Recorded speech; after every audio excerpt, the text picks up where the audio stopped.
د امر بالمعروف نهي عن المنکر او شکایتونو اوریدلو وزارت له لوري په هیواد کې د معیاري سرو زرو د چک او کنټرول په موخه ټاکل شوي 3 کسیز هیئت ننګرهار ولایت د خپل رسمي سفر پر مهال د یاد ولایت د زرګرانو له ځینو دوکانونو او کارځایونو څخه لیدنه وکړه.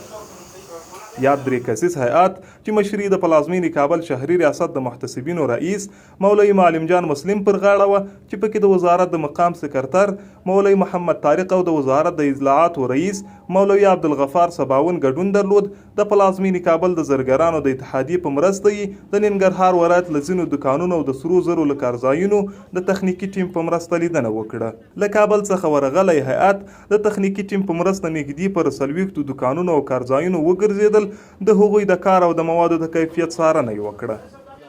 په ننګرهار کې مو هم د 40 دوکانونو او د کارخانونو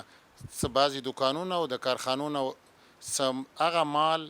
یا هغه تولیدات چې کوم د دوی په لاس کې وو د هغه مو راواخیستل او لیبارټرۍ ته مو ورکړه.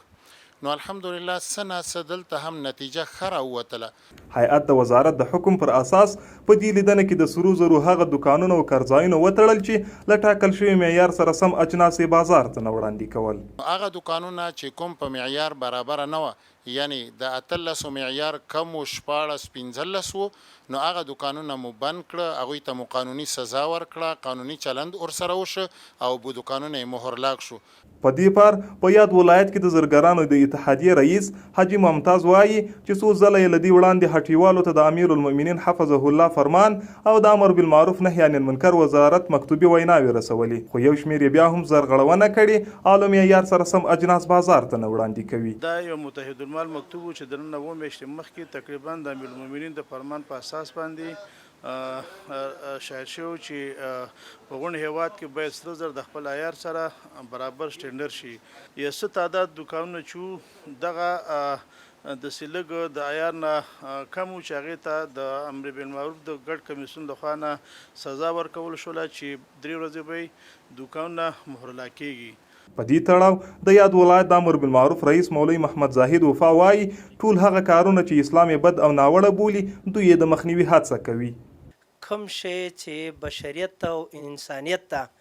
هغه د دنیا او د آخرت ورکې تاوان هغه موږ بندو او کوم شی چې انسانیت او بشریت او د مسلمانانو د آخرت او د دنیا پکې خیر وي هغه موږ قایمو.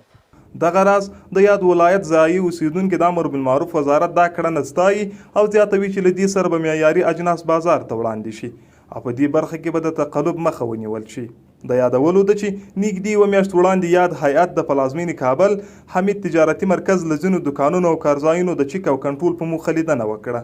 او زیاتوي چې له دې کاره یې موخه په دې برخه کې اصلاحات راوستل او معیاري اجناس بازار ته وړاندې کول دي. غواړو شریعت باندې سمسور امارت باندې ګران افغانستان ګران افغانستان ګران افغانستان ګران افغانستان